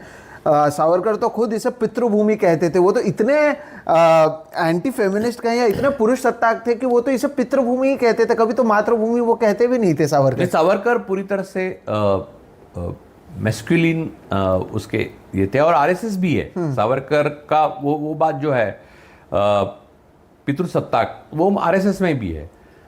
यहाँ तक कि सावरकर के बारे में मैं, और ये डिस्कशन सावरकर पर होता तो और कुछ बोल लेता, लेकिन उनके ऊपर एक कहानी लिखी थी मराठी में, विद्याधर पुंडलिक नाम के बहुत महान लेखक हो चुके हैं। वो सावरकरवादी थे, यानी सावरकर से प्यार करते थे वो, लेकिन फिर भी उन्होंने सावरकर की पत्नी जो थी माई, उनकी दर्द भरी दास्तां, उसके ऊपर एक कहानी लिखी थी। उसका नाम था कहानी का सती, और मराठी में देवचाफा नाम का एक किताब है। वो किताब में वो सती कथा है। इसमें सावरकर की जो पितृसत्ताक और पुरुष प्रधान विचार है वो सारा समझ में आता है, खेल क्या है। और सावरकर का ही नहीं, पूरी एक फिलोसॉफिकल कल्ट का जो सोच है औरत के प्रति, वो उसमें समझ में आता है। तो बात यह है कि हाँ, और वो विद्याधर पुंडलिक को रास्ते पर सावरकरवादियों में खून उनका बहाया, मारा बहुत, कोर्ट में गए। और विद्याधर पुंडलिक की सबसे बड़ी बात यह थी कि वो हालांकि सावरकर से प्यार करते थे, लेकिन वो कोर्ट में लड़े और जीते भी। वो कहानी के ऊपर ये कहानी एक और बनी हुई है। खैर, कभी आपको ट्रांसलेट कर सके तो आप पढ़ लीजिए और देश को भी भेजिए, पूरे देश में भेज दीजिए कहानी को। तो बात यह है कि औरत उनके लिए एक भोग वस्तु है। चूंकि ये खुले में कह नहीं सकते, इसलिए उसको देवी बनाते हैं। आपको देवता बनाया ना ताकि आप मनुष्य नहीं रहे। एक आपको मैं एक उदाहरण देता हूं, और बहुत अच्छा उदाहरण है ये। सारे ब्राह्मणिकल इतिहासकार हैं ना इन्होंने शिवाजी महाराज को अवतार जैसा दिखाया। बिल्कुल ऐसा दिखा कि भवानी माता उनको तलवार दे रही है और वो तलवार लेकर शिवाजी महाराज ने बहुत पराक्रम किया। तो ये कहानी के पीछे क्या है मालूम है आपको? यानी शिवाजी एक कुणबी था और शिवाजी महाराज कुणबी जाति में पैदा हुए, एक शूद्र जाति में पैदा हुए और इतने महाप्रतापी और महातेजस्वी राजा बन सके। ये छुप जाएं, इसलिए नहीं कि वो कहीं से भी आगे कहां पर उठ गए, वो बात नहीं करना चाहते। ये चाहते कि उनको भगवान का आशीर्वाद मिला, देवी का, इसलिए वो बने। उसका उनके जाति से कोई लेना देना नहीं। लेकिन बाजीराव तो साहेब है, क्योंकि बाजीराव थे। बाजीराव को किसी भगवान ने तलवार नहीं दी, क्योंकि बाजीराव थे, क्योंकि वो ब्राह्मण थे। तो ये जो दोगलापन है, ये जो हिपोक्रेसी है, ये आरएसएस है।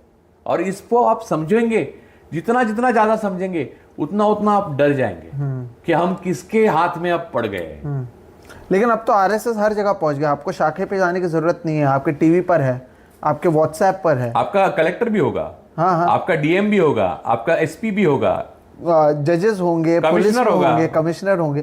तो फिर ये जो इंस्टीट्यूट में अगर और विदेश में आपके बच्चे जो नेहरू फेलोशिप लेके पढ़ने गए थे, वो नेहरू को गाली देते हैं और हेडगेवार की पैसे बेचते हैं। राम मंदिर के लिए अब एफसीआर ही मिल गए, तो वहां से पैसे आएंगे यूरो में और डॉलर में। जो झोपड़े से फ्लैट में गए कांग्रेस के सत्ता में, वो कह रहे हैं कि नेहरू ने 70 साल में या कांग्रेस ने 70 साल में क्या किया।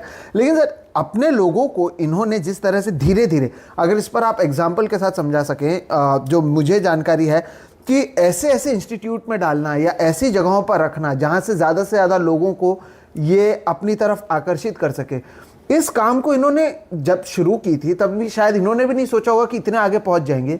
अभी इस देश के आप हालात किस तरह से देखते हैं? जितने पावरफुल इंस्टीट्यूट्स हैं, चाहे वो सरकारी हो या गैर सरकारी हो, वहां पर आरएसएस का रोल कितना बड़ा? नहीं, लेकिन ब्राह्मणिज्म का ये हमेशा रवैया रहा है। आपको ये समझना चाहिए कि आरएसएस महाराष्ट्र में शुरू हुई, रेशिमबाग यानी नागपुर में, और तिलक पूना के थे। तो ये बात तो आप सब मान लीजिए कि कम से कम पूरे देश से 4 आना तो ज्यादा हम लोग जानते हैं इनके बारे में। तो बात ये समझिए कि पढ़ना, सबसे पहले अंग्रेजी पढ़ना ब्राह्मणों ने शुरू किया, है ना। चिपलूनकर नाम के व्यक्ति थे, वो उसे शेर का दूध बोलते थे। शेर का दूध है ये इंग्लिश भाषा। तो उसे आप अच्छी तरह से सीख लो। बहुत बाद में बाकी बहुजनों ने समझा इस बात को। बहुजन तब तक समझ भी नहीं रहे थे, जबकि तिलक ने यह भी कहा था कि कुणबी संसद में जाके क्या करेंगे। तो ये एरोगेंस, यानी तिलक महान थे, इसमें मेरे मन में कोई शक नहीं। वो स्वतंत्रता के लिए उन्होंने जो किया उसकी तुलना किसी भी बाकी मैं सावरकर के साथ तिलक की तुलना नहीं कर सकता। तिलक महान थे। तिलक ने जो किया उसके लिए दंड भी अपने हंसते हंसते वो मंडाले गए, वो बात अलग है। तिलक ने लखनऊ करार सिग्नेचर के लखनऊ पैक्ट पे, जिसके लिए मुसलमानों के लिए अलग ये मिले, कॉन्स्टिट्यूएंसीज मिली, जो गांधी और नेहरू भी नहीं कर सके। और जीना उनके पर्सनल फ्रेंड थे और जीना ने उनकी केसेस लड़ी है। तिलक की एक अलग कहानी भी है। सावरकर के गुरु नहीं थे वो, यानी ऐसा अपमान नहीं करना चाहिए उनका। लेकिन वो ब्राह्मणवादी थे और उन्होंने ये भी कहा था कि कुणबी वहां जाकर क्या करेंगे। तो यहां तक सुरक्षित महसूस करता था ब्राह्मणवाद अपने आप को। उनको ये नहीं लगता था कि कांग्रेस से अलग कोई संगठन बनना चाहिए। उनको असुरक्षितता तब महसूस हुई जो उनकी एरोगेंस ऑफ इंफीरियरिटी को जगह मिलना बंद हो गया। क्योंकि तिलक गए तो गांधी ब्राह्मण तो जन्म से थे ही नहीं, लेकिन ब्राह्मणवाद को भी उन्होंने रिएक्ट कर दिया, रिजेक्ट कर दिया। तो और सबसे बड़ी बात, गोलवलकर गुरुजी सबसे बड़ी बात क्या कहते थे मालूम है? ब्रिटिशों के खिलाफ गांधी जी का जो आंदोलन है वो एक प्रतिक्रियावादी आंदोलन है, ऐसा कहते थे। जबकि पूरा फैसिज्म एक प्रतिक्रियावाद है असल में। स्वतंत्रता के लिए लड़ना ये स्वाभाविक प्रेरणा है मानव की। तो खैर, तो ये सारी बातें है, तो ये बातों को लेकर आप इनका अध्ययन अगर करेंगे तो आपको समझेगा कि आप कितना बुरी तरह से फंस गए हैं।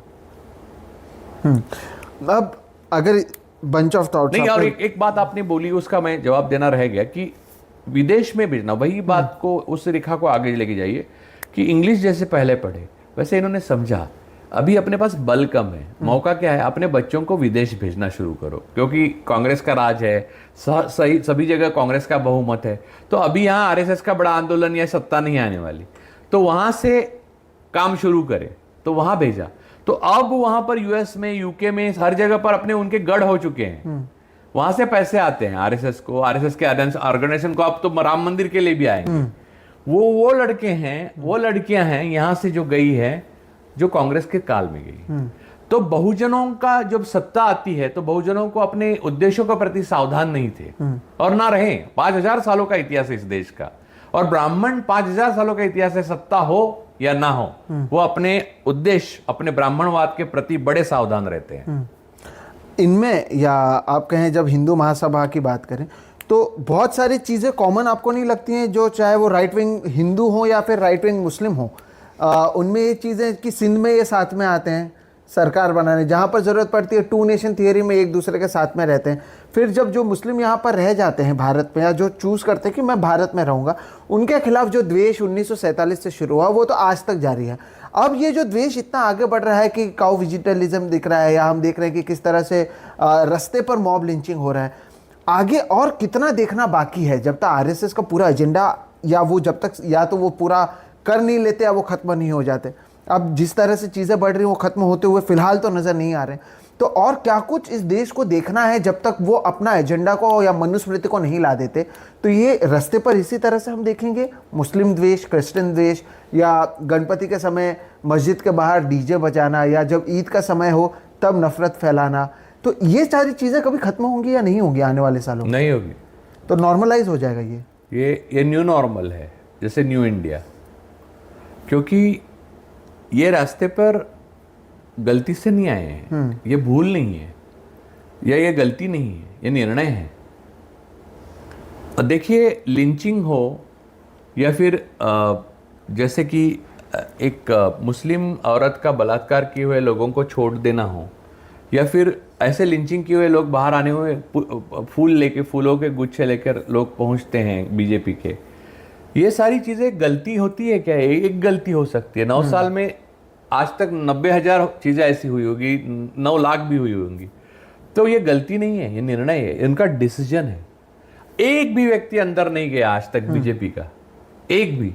उल्टा जो अंदर जा सकता है, जिसने जुर्म किया है, वो बीजेपी में जाता है, तो वो अंदर जाने से उसको सत्ता मिलती है। भले वो टेम्पररी है, जैसा मैंने कहा, आगे जाकर उनका टाइम आएगा तो बहुत बुरा आएगा, लेकिन मिलती है। तो ये सारी चीज़ें एक संजोग नहीं है, ये एक इत्तेफाक नहीं है, ना ही ये एक एक्सीडेंट है, ये एक डिसीजन है, ये प्रीप्लान्ड है पूरी तरह से। और दूसरी बात, आपने एक छोटी सा सवाल किया कि मुस्लिम एक्सट्रीमिस्ट जो एक्सट्रीम इंडिया के हैं और ये ब्राह्मणिज्म यानी आरएसएस, इनमें सिमिलरिटीज है। जैसे कि सावरकर ने 1937 में मांगा था कि दो राष्ट्र द्विराष्ट्र हो जाए, फिर 40 में जिन्ना ने वही मांग की। बात यह है, देखिए कि 2 कौमें हैं। ब्रिटिश सत्ता भारत में आई तो किससे उन्होंने राज छीना? एक तो मुसलमानों से और दूसरा पूना के ब्राह्मणों से। तो दोनों हिले हुए हैं, अंदर से हिले हुए थे। तो दोनों को ऐसा लगता था कि ब्रिटिश जब जाएंगे तो हमें वापस देके जाएंगे, तो दोनों को नहीं दिया। तो दोनों का गुस्सा कांग्रेस के प्रति है, क्योंकि उन्होंने एक आधुनिक भारत को बनाने की कोशिश की। इसलिए सबसे ज्यादा चिढ़ते हैं गांधी नेहरू पे ये 2 कौमें। तो उसकी वजह यही है। और जबकि बंगाल में जब सरकार बनी तो श्यामा प्रसाद मुखर्जी और मुस्लिम लीग एक साथ आए, जबकि कांग्रेस ने मुस्लिम लीग को बैन कर दिया था, आरएसएस को बैन, यानी अपने संगठन से संबंध रखने के लिए छूट नहीं थी। तो ये सारा इतिहास जो है ना, बच्चों को नहीं मालूम, जवान लोगों को नहीं मालूम, बूढ़े भूल चुके हैं। और बीच के समय में, इतिहास में भारत के 1975-77 के बाद धीरे धीरे इनको इतना लेजिटिमाइज कर दिया गया कि फांसीवाद देश की मुख्य धारा बन गया। अब मुख्य धारा बनने के बाद उन्होंने रास्ते पे जो झुंड उतारी है, अनपढ़, गवार और धर्मवाद, अति धर्मवाद से प्रेरित जो झुंड यंग लड़कों की, जवान लड़कों की, लड़कियों की, वो ढोल बजाते हैं, गरबा कुछ भी करते हैं, जिसका धर्म से कोई लेना देना नहीं। धर्म का मतलब है आपके आत्मिक शांति से, इसका बाहरी किसी चीज से संबंध नहीं है। दूसरी वो उतारी है, वो आप वापस अंदर डालने के लिए वो शैतान जो रास्ते पे आया है उसको फिर वापस बोतल में बंद करना कितना मुश्किल है। एक गांधी ने अपना पूरा बलिदान दिया था उसके लिए, नौखाली में वो खुद गए थे दोनों के बीच में, तो उसको अंदर डालना ये बोतल में इतना आसान नहीं है। ये सत्ता परिवर्तन का मामला नहीं है। जैसा कि बीच में कुमार केतकर जी हैं, सांसद है कांग्रेस के, लेकिन बहुत बड़े संपादक रहे हैं मराठी के, और लेखक भी बहुत बड़े। उन्होंने जो कहा उससे मैं 100% सहमत हूं। कल अगर बहुत मुश्किल से ये इंडिया गुट जो है वो बीजेपी को हरा भी देता है, तो भी मोदी जी सत्ता से नहीं उतरेंगे, और पूरा सत्ता तंत्र है वो उनको साथ देगा, वो गद्दी पे बिठाए रखेगा। आरएसएस को साध्य साधन सुचिता से कोई लेना देना नहीं, संविधान से कोई लेना देना नहीं, इसलिए इतने आश्वस्त है वो देखिए, आप प्रतिशोध का एक सिलसिला शुरू कर देते हो देश में, तो कोई भी ऐसा करता है तो उसको डर रहता है कि वो प्रतिशोध फिर वापस घूम के मेरे पास आएगा, क्योंकि लोकतंत्र है, फिर चुनाव में मैं हार जाऊंगा तो ये लोग फिर मेरा बदला लेंगे। इनको है नहीं है, क्योंकि उनको मालूम है चुनाव हो ना हो, जीते नहीं जीते, हमें सत्ता छोड़नी नहीं है, ये छोड़ेंगे नहीं। तो फिर कैसे होगा? अगर 24 में मानिए कि विपक्ष साथ में आता है और लड़कर जीत भी लेता है, तो अगर संस्था में ये लोग हैं, बाकी जगह पर हैं, तो फिर तो आगे क्या कुछ देखने मिले? फिर निकलेंगे भी तो कैसे निकलेंगे? नहीं निकलेंगे, इनके साथ रहना सीख लो। अगर इसी पर सर बात करिए, 9 साल में आप मानते हैं बहुत ज्यादा ताकतवर हुए हैं 2014 के बाद? सर ताकतवर 98 साल, 98 ईयर्स ताकतवर होने के लिए काफी होते हैं। मैंने पिछले इंटरव्यू में भी कहा था, फिर से दोहराता हूं, मुंबई में, महाराष्ट्र की राजधानी में बहुजन, छत्रपति शिवाजी महाराज, राजर्षि शाहू महाराज, ज्योतिबा फुले और डॉक्टर आंबेडकर का कोई स्मारक नहीं है, लेकिन सावरकर का है। 1972 में सावरकर का स्टैंप निकला है, और जो प्रतिष्ठा सावरकर को कांग्रेस ने दी वो बीजेपी भी नहीं दे सकी। तो आप समझिए ब्राह्मणवाद कितना प्रबल था, बहुजनवाद जब सत्ता में था तब। तो ब्राह्मणवाद सत्ता में आने के बाद आप क्या बात कर रहे हैं कि उनको सत्ता से उतारने की बात कर रहे हैं? राहुल गांधी जब इसके बारे में बात करते हैं, अब ये थोड़ा सा मैं साइड में हटना चाहता हूँ, वो जब सावरकर की बात करते हैं तो वो सावरकर के जरिए तो बीजेपी पर पूरा हमला कर रहे हैं, लेकिन महाराष्ट्र में जब वो सावरकर की बात करते हैं तो दूसरे पार्टी छोड़िए, उनके पार्टी के नेता भी ये कहते हैं कि कम से कम यहाँ पर ना करें। तो अगर महाराष्ट्र स्पेसिफिक ये सवाल सर हो, तो महाराष्ट्र में सावरकर को इतना मानना, या इस महाराष्ट्र से इतने लोग निकले हैं, मतलब महाराष्ट्र का इतिहास अगर भारत की बात करें तो महाराष्ट्र और बंगाल ये दो राज्य ऐसे हैं जिनके पास अपना एक बहुत बड़ा इतिहास है, लेकिन इतने महान लोगों में भी सावरकर को इतना अहम रोल देना, जिसने खुद को वीर सावरकर कहा, खुद के ऊपर किताब लिखा, कई सारी चीज़ें सामने आई हैं, इसके बावजूद भी लोगों को इतना प्यार महाराष्ट्र में सावरकर से क्यों है? और ये केवल ब्राह्मणिज्म मानते हैं या केवल पॉलिटिकल पर्पस के लिए आप मानते हैं, या इसको लेकर लोगों में जो गलतफहमी है उसको अभी तक लोग सुधार नहीं पाए हैं, उनके पास उतनी जानकारी नहीं पहुंच पाई है? मैं आपको एक बात बताता हूँ, जिस स्कूल में मैं पढ़ा, मैं बहुत छोटे गांव में पढ़ा, मेरा बचपन बहुत छोटे गांव में, कहा लाइट भी नहीं थी, और मेरे वहाँ हम लोग ने गांव छोड़ा तब लाइट वहाँ आ गए, हम बाद में बिजली आई वहाँ कनेक्शन, तो बिजली भी नहीं थी। वो ग्राम पंचायत की स्कूल थी, थर्ड स्टैंडर्ड तक वहाँ पढ़ा, फिर 6th स्टैंडर्ड तक मैंने जिला परिषद की स्कूल में पढ़ा, फिर 7, 8 और फिर मैं 9th में मैं मुंबई में आए हम लोग। तो मैंने ये देखा कि पूरा वहाँ पढ़ा मैं, यानी तब से मुझे पढ़ने की बहुत आदत है, किताबें मैं तब भी पढ़ता था, और छोटा स्कूल होने के बावजूद पढ़ने के लिए बहुत प्रेरणा देते थे हमारे शिक्षक थे और हमारे गुरुजन थे जो भी। सावरकर के ऊपर बहुत सारी किताबें हुआ करती थी, और हमारे जो पाठ्यक्रम है, किताबें हैं, उसमें भी सावरकर का ग्लोरिफिकेशन हुआ करता था। सावरकर के बारे में सच्चाई मैंने अपनी स्कूल कॉलेज की जिंदगी छोड़ने के बाद पढ़ी। जब मैंने खुद अपने आप पढ़ना शुरू कर दिया और खोजना शुरू कर दिया, तब मुझे सावरकर पता चले। वरना 70 साल के कांग्रेस के राज में अगर सबसे गलत कुछ चीजें हुई हैं तो ये हुआ है कि सावरकर को जो प्रतिष्ठा दी है वो महाराष्ट्र में प्रतिष्ठा बहुजनवादियों ने और कांग्रेस ने ही दी है। तो इतना प्रभाव, और वो मराठी थे, साहित्य में लिखते थे, साहित्य सम्मेलन के अध्यक्ष हुए थे, और जब जिंदा थे तो इतने सारे सबूत उनके खिलाफ मिले भी नहीं थे। आप जो बात 80s के बाद में मिले, जब इंदिरा जी की, यानी 87 में मिले एक्चुअली सबूत सबसे ज्यादा, तो तब तक सबूत भी नहीं थे। तो लोगों को लगता था ये बहुत अच्छा आदमी था, ये इन्होंने बहुत सुधार किया। वो उनके गाने भी गाते थे, यानी एक्चुअली उनकी कविता में कोई बहुत रुखी सुखी कविता लिखते थे वो लता जी गाई और हृदयनाथ जी ने उसको म्यूजिक दिया, इसलिए वो अच्छी लगती। असल में उसको, उसमें भी एक मराठी में एक है, नए मजसी ने परत मातृभूमिला, यानी मुझे अपनी मातृभूमि की तरफ ले जाना। तो लोग, इनके भक्तों ने उसको जोड़ दिया आजादी की तरफ, लेकिन ऐसा कुछ नहीं था। उनके भाई के बेटे का देहांत हो गया था, तब ये कविता लिखी थी। और वो कविता भी कोई महान कविता नहीं है, लेकिन वो गाई लता जी ने, और वो सारा जम गया मामला, और फिर उसका भगवान बनाया गया।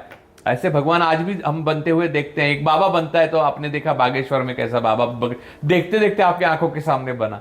सावरकर बन गया, और सावरकर बनने के बाद, उनकी मृत्यु के बाद और बनाते गए लोग, और किसी ने विरोध ही नहीं किया।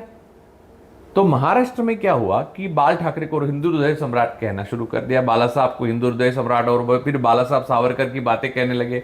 हालांकि सावरकर को सबसे ज्यादा प्रताड़ित अगर किया है और सावरकर की सच्चाई, सबसे ज्यादा सच्चाई सामने रिकॉर्ड पे लाई है, तो वो बाला साहब के पिता थे, यानी उद्धव के दादा प्रबोधनकर ठाकरे, केशव सीताराम ठाकरे। लेकिन ये बात को यूटर्न मारकर बाला साहब ठाकरे ने सावरकर को महिमा मंडित किया। और फिर क्या हुआ कि लोगों को लगने लगा कि वाकई में सावरकर है, कुछ दम है, ये भगवान कुछ है। तो आप एक जागरूक देवता कल तक कह रहे हो, और आज आपने अपने सारे अनुयायियों को कहना नहीं ये जागरूक नहीं है, मैं गलती से कह रहा था कल तक, तो ये नहीं हो सकता ना। हाँ। तो यहाँ पर उद्धव ठाकरे की ये प्रॉब्लम है। तो आज अचानक वो नहीं कह सकते।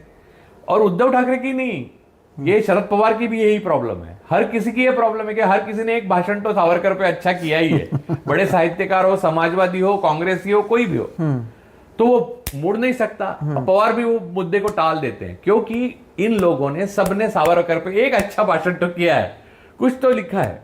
क्योंकि जो देवता थे ही नहीं, उसे देवता बनाने के लिए 70 साल आपने मेहनत की, और बाद में आपको पता चला कि आपका आपकी पूरी आइडियोलॉजी का मृत्यु जिसके हाथ में था, वो सुरंग यही है। तो फिर आप बोलेंगे कि ये देवता नहीं है, तो लोग बोलेंगे साला अपने ऊपर आ गई तू बोल रहा है। तो ये यहाँ पेच है, और महाराष्ट्र में ये बहुत बड़ी समस्या है सावरकर, और इसलिए सावरकर के खिलाफ बोलते नहीं। हालांकि लेकिन देखिए निरंजन टकले है, मैं हूं, और भी कहीं, मैं अपनी बात नहीं कहता, लेकिन और बहुत लोग हैं जो सावरकर पे खुल के बात भी करते हैं यहाँ पर।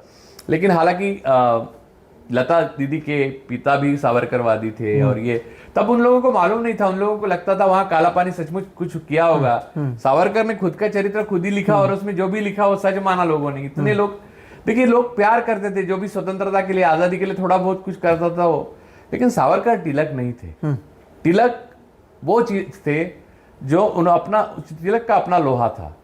उन्होंने जो कहा, जो लिखा, उसके लिए उनको जो सजा मिली वो उन्होंने हंसते हंसते भोगी। उसके लिए जल्दी देहांत हुआ तिलक का। भले वो ब्राह्मणवादी थे, लेकिन वो अनडाउटेडली एक महान शख्स थे, और उनका एक युग हुआ करता था जैसे गांधी का युग हुआ। तो तिलक की तुलना में सावरकर उतने ही छोटे और बौने हैं जितने गांधी की तुलना में। लेकिन जो राहुल गांधी बोलते हैं आरएसएस, राहुल गांधी 100% सही बोलते हैं। वो मतलब वो समझ रहे हैं इस पूरी चीज को और आरएसएस के महत्व को और सावरकर को, और इसलिए वो बोल रहे हैं आपको। 100%। देखिए गांधी फैमिली में राहुल गांधी से पहले ये चैलेंज जो है, वो चैलेंज फैमिली के पास या कांग्रेस के सामने नहीं था, तो बोलने की भी जरूरत नहीं थी। ऐसा उनको लगा। असल में तब से बोलना चाहिए था, तो आज जाके उसका कोई अर्थ होता, तो नौबत ही नहीं आती। हाँ। तो उनको लगा, तो श्रीमती गांधी ने नहीं बोला कभी, तो किसी ने महत्व ही नहीं दिया उनको। अरे माफी के 2 लेटर तो नेहरू को भी भेजे सावरकर ने कि मैं राजनीति छोड़ता हूं, ताकि उनको लगा कि गांधी की हत्या के मामले में लगता है फिर से लग जाएगी अपने को। तो उन्होंने एक कमिश्नर को भेजा, नेहरू को भी भेजा एक लेटर कि मैं, आप कहते तो मैं राजनीति छोड़ता हूं, छोड़ दिया उसने, हिंदू महासभा का अध्यक्ष पद छोड़ दिया। तो सावरकर की कहानी यहीं खत्म हो जाती है। लेकिन सावरकर की कहानी एक्चुअली उनके मृत्यु के बाद में शुरू हो जाती है। तो बाद में ये सारी उनका लेखन, उनकी लेखन को अमली जामा पहनाया इन लोगों ने, तब लोगों को समझ में आया कि कितना बड़ा भस्मासुर है ये। लेकिन सर, सावरकर हो या आरएसएस हो, ये एक तरफ आप अपने विचारों को लेकर इतनी बातें करते हैं, लेकिन दूसरी तरफ उतना डरते भी हैं। क्यों ऐसा है कि अगर आप एक, जैसे कि आपने तिलक का एग्जाम्पल दिया या बाकी लोगों के आप एग्जाम्पल लें, अगर वो किसी चीज़ में बिलीव करते हैं तो उसके लिए सब कुछ त्याग या जो करना हो, चाहे लड़ना हो या जितनी सारी चीज़ें वो करने को तैयार हैं। आरएसएस या सावरकर वो दूसरों से करवाते थे, लेकिन जब कुछ गलत हो जाता था हाथ उठा लेना। तो इतना डर क्यों है उन लोगों में, अगर आप अपनी चीज़ को लेकर इतना बिलीव करते हैं तो? देखिए, कायरता हमेशा डरपोक होती है। आरएसएस का आदमी अगर सर्वोच्च पद पर बैठ जाता है तो वो जंग लड़ेगा किसी भी के साथ, क्योंकि जंग सैनिक लड़ते हैं, लेकिन प्रेस कॉन्फ्रेंस नहीं लेगा, वो खुद को लेनी पड़ती है। इसी में इसका उत्तर है। अब बात करते हैं भविष्य की। ये वो आरएसएस है जिसने हिटलर और मुसोलिनी की बात किया, उस समय से उनकी चीज़ों को लेकर लिखना, उस चीज़ को आगे ले जाना। बंच ऑफ थॉट्स में तो कई सारी चीज़ों को वाहवाही करना, ऐसी कई सारी चीज़ें हुई हैं। लेकिन अब इजराइल या बाकी सारे मुद्दे पर आए तो ये हिटलर को भी प्यार करते हैं, इजराइल का भी समर्थन कर रहे हैं। ये क्या है, ये किस तरफ जा रहे हैं? नहीं, ये इजराइल का समर्थन नहीं है। मुझे एक बहुत फांसीवादी विचारधारा थी जिसकी ऐसा मेरा एक दोस्त था। दोस्त इसलिए था कि मेरे स्कूल में ही था, वो मेरे साथ ही था, मेरे बेंच पे पूछने वाला था कि ऐसा आपका दोस्त है? अब उसको दोस्त ही कहेंगे, तब समझ का वो जमाना था नहीं, उम्र भी नहीं थी। तो मैंने एक बार उसको, लेकिन गांधी फिल्म देखी उसने, और उसके बाद बहुत प्रभावित हुआ। वो गांधी की किताबें वगैरह बांटी, लेकिन उसके विचार वही थे। एक बार विजय तेंदुलकर साहब मेरे गुरु थे, वो मैं उनको बाबा ही कहता था, पिता जैसे समान थे वो। उनके साथ मैं बहुत साल गुजरा, वो मेरे मेंटोर रहे हैं। तो मैंने उनको बोला कि बाबा, वो जो मेरा वो है दोस्त है। हाँ, बोले क्या? तो उसको गांधी भी बहुत पसंद है। बोला बाकी तो बहुत राइट विंग आरएसएस ये वो है, लेकिन उसमें गांधी जी के प्रति है। बोला कैसे है? बोला जब से उसने वो एटनबरा की गांधी फिल्म देखी तब से वो बहुत प्रभावित हुआ है। तो तेंदुलकर जी ने बहुत मार्मिक बात कही। उन्होंने कहा कि देखो, उसको गांधी जी से प्रेम नहीं है, गांधी के सामर्थ्य से प्रेम है। उसमें जो ताकत दिखती है ना गांधी की, उससे वो प्रेम करता है।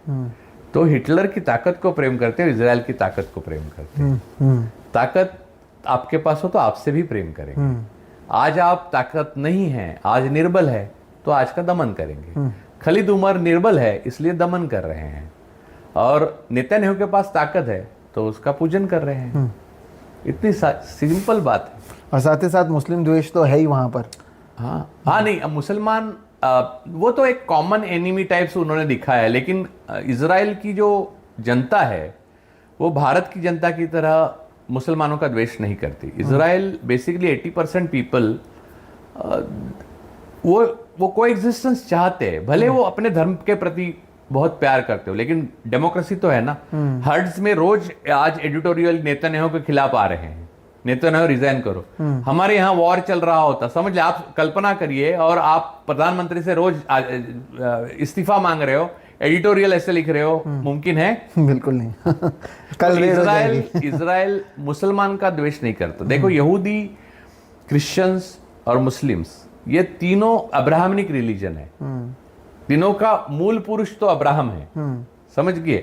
उनमें कुछ मतभेद है और बहुत ज्यादा है, और जेरूसलम में उनका सेंटर है धर्म का, तीनों का। तो उनकी उलझने और उनकी कॉम्प्लिकेशंस और कॉम्प्लेक्सिटीज अलग है। हमारे यहाँ का मुस्लिम द्वेष जो है, ब्राह्मणवाद का मुस्लिम द्वेष है, वो अलग चीज से आया है। मुसलमानों ने मुसलमान आक्रमण किया, यहाँ पर आए तो आक्रमण किसने नहीं किया? जिसको ये आर्य कहते हैं वो भी तो आक्रमण ही था।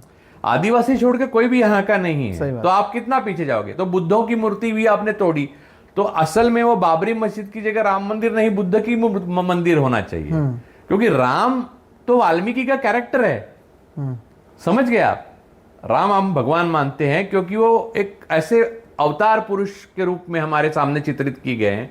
सदियों तक हम उनको देखते हैं क्योंकि वो उनके जैसा पुरुष नहीं हुआ, है ना। लेकिन वो किरदार तो वाल्मीकि के हैं। बिल्कुल। असल में बुद्ध हुए, बुद्धों की मूर्तियां वहां थी, तो बुद्धों की मूर्ति इतनी तोड़ी, तो पीछे पीछे जाते रहेंगे तो और पीछे जाएंगे, तो और पीछे जाएंगे, तो आर्य भी नहीं थे तब, कौन आदिवासी थे। तो बात यह है कि यहाँ के ब्राह्मणों का मुसलमानों के साथ जो दुश्मनी है, वो यहाँ की जाति संस्था जो तो जाति व्यवस्था थी, मुसलमान और क्रिश्चियनों के आने से, अब्राह्मणिक रिलीजन यहाँ आने से उसको चरमरा गई, जैसे बुद्ध के आने से वो चरमरा गई। ताकि लोगों ने देखा कि यार मुसलमानों में कोई जात नहीं है, अब उनमें भेद है लेकिन जात नहीं है। तो एक मुसलमान दूसरे मुसलमान के साथ शादी कर सकता है, रोटी ऐसा खाना बनाया और आगे जाकर फेंक दिया, ऐसा कुछ नहीं है, है ना। क्रिश्चियन तो खा सकता है एक दूसरे का, तो उसमें भी भेद है, प्रोटेस्टेंट्स है, कैथलिक, लेकिन मोटा मोटी वो एक धर्म ही है ना। और एक द बुक है, यानी होली बुक एक ही है, प्रॉफिट भी एक ही है। ये बात यहाँ के लोगों को बड़े आकर्षित कर गई, और ब्राह्मणवाद ये डर गया कि ये बात ज्यादा आकर्षित करेगी। साले सरदार अपनी बेटियां देने लगे राजाओं को, वो राजा भी अपने साथ सारे राजपूतों को रखने लगे। और देखिए मुगल सल्तनत में भी सारे हिंदू ही तो थे सरदार। शिवाजी को पकड़ने के लिए राजा जयसिंह आए थे, मिर्जा राजा जयसिंह ही आए थे, और उदय भानु वो था कोंडाना। तो ये सारी चीजें आप देखिए। और शिवाजी अफजल खान को मिलने गए थे, तो एक सिद्धी ही था उनके साथ, मुस्लिम ही था उनका अंगरक्षक, और वहां अफजल खान की तरफ से कृष्णाजी भास्कर कुलकर्णी थे, जिनको शिवाजी ने मारा। तो बात यह है कि ये हिंदू मुसलमान की दुश्मनी नहीं थी सीधी सीधी, ये ब्राह्मणवाद को, जाति संस्था को चैलेंज करने वाले अब्राह्मणिक रिलीजन की प्रति नफरत है। वो इसका इजराइल के साथ तुलना नहीं करनी चाहिए। वो जियोग्राफिकल मैप के लेकर झगड़ा है पैलेस्टीन और इजराइल का। और इजराइल के लोग सारे जूज जियोनिस्ट नहीं है, 80% लोग दूसरों से प्यार करते हैं। पैलेस्टीनी लोगों के साथ आज जूस भी खड़े हैं। बिल्कुल। और हमारी एक भूमिका होनी चाहिए कि हम इजराइल से भी प्यार करते हैं, हम फलस्तीन से भी प्यार करते हैं, हम हमास से प्यार नहीं करते, और हम एक्सट्रीम राइट विंग सरकार से प्यार नहीं करते इजराइल की, लेकिन लोगों से दोनों प्यार करते हैं। ये लिबरल भूमिका है, लेकिन आरएसएस का अपना एजेंडा है, और उसके साथ उनको पैकेजेस भी मिलता है, नेता सर्विलेंस के वो भी मिलते हैं, तो फिर वो सब कुछ मिल जाता है उनको। हाँ, तो जिसके पास बल है, गांधी से नहीं, वो गांधी जी के बल को, सामर्थ्य को प्यार करता है। वो बात जो तेंदुलकर जी ने कही थी, वो बात यहाँ लागू होती है। हिटलर के पास बल था तो हिटलर से प्यार था। तो अब ये प्यार को आगे ले जाते हैं, और भविष्य क्या है सर? अगर जो खत्म करने से पहले वो बात को मैं वापस लेकर इस पर चर्चा करना चाहता हूँ कि अगर 2024 में ये हारते भी हैं, जिस तरह से ये तो पहले से ही इनका किताबों में लिखा है बंच ऑफ थॉट्स, अगर क्रिश्चियंस के लिए बाइबल है और मुस्लिम्स के लिए कुरान है, उसके हिसाब से मुझे लगता है कि आरएसएस वालियों के लिए बंच ऑफ थॉट्स और मनुस्मृति है, उन्होंने लिखा है, मनुस्मृति है, लिख के रखा है। हाँ, तो फिर तो ये संविधान को मानते हैं नहीं, तो आगे का भविष्य आप किस तरह से तो आप देखते अभी हैं कि क्या देखिए, कुछ होगा? कोर्ट्स में जो रोज नई डेट आ जाती है, किसी भी छोटी सी चीज के लिए भी अगर सरकार के खिलाफ हो तो अगली डेट पड़ती है, या फिर कोर्ट स्ट्रिक्चर पास करता है बड़े बड़े, लेकिन न्याय नहीं देता। हाँ। स्ट्रिक्चर तो हम भी ट्विटर पे और फेसबुक पे पास करते हैं रोज। इसका कोई मतलब नहीं ना, कोर्ट इसलिए नहीं है ना, they are not meant for this purpose basically. तो अभी संविधान का इंपॉर्टेंस रहा है क्या कुछ? आप सोचिए कि संविधान में जो जो लिखा है, इक्वालिटी, तो आप अडानी के सामने इक्वल है क्या, थे क्या? आपको रिजाइन क्यों करना पड़ा? सॉरी, आपकी पर्सनल बात नहीं मैं छेड़ना चाहता, लेकिन फिर भी नहीं, बिल्कुल। तो बात यह है कि संविधान को पहले ही ये डस्टबिन में डाल चुके हैं। हम ये मानने के लिए तैयार नहीं, क्योंकि हमारा ईगो है। हमारे ईगो को हम सरेंडर करेंगे तो हम ये मान लेंगे कि संविधान नहीं है, ये मनुस्मृति को लागू करना बाकी है, ये बीच का एक अवकाश है, और उस अवकाश में हम अधर पे लटक रहे हैं।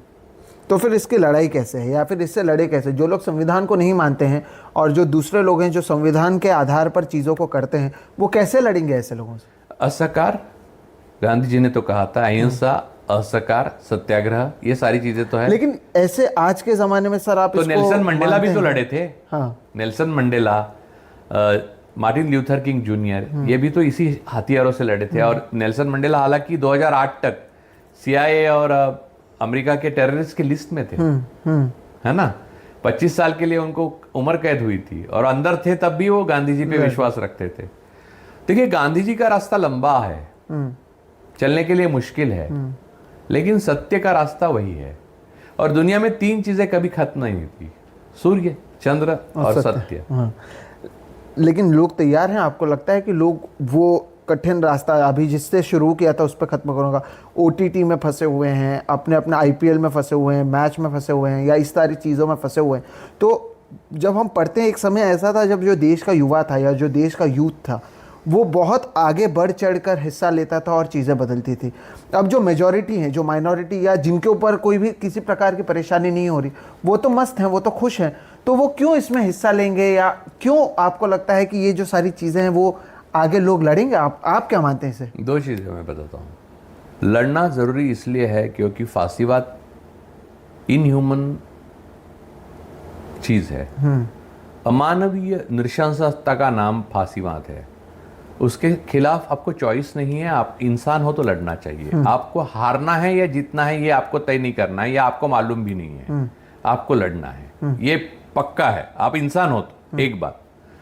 दूसरी बात यह है कि जब तक नहीं लड़ेंगे तब तक भोगेंगे, जलेंगे, वैसे भी तुम नष्ट हो जाओगे और ऐसे भी नष्ट हो जाओगे। यहां अगर लड़ोगे तो 1% पॉसिबिलिटी है कि जीत सकते हो, लेकिन लड़ोगे नहीं तो 100% गारंटी है कि तुम नष्ट हो जाओगे। और सर, बहुत बहुत शुक्रिया इतना समय देने के लिए हमने, और खुलकर बात करने के लिए, एक ऐसे समय में जब ऐसी चीज़ों पर लोग बात नहीं कर रहे हैं। देखिए, जब लोग एक बात यहाँ पर मैं आपको रोक को कहना चाहता हूँ, जब सब लोग खुलकर बात कर रहे हैं तब बात करने में मजा ही क्या। ये भी बात सही है। कार्य कठिन है इसलिए करने योग्य है। बिल्कुल।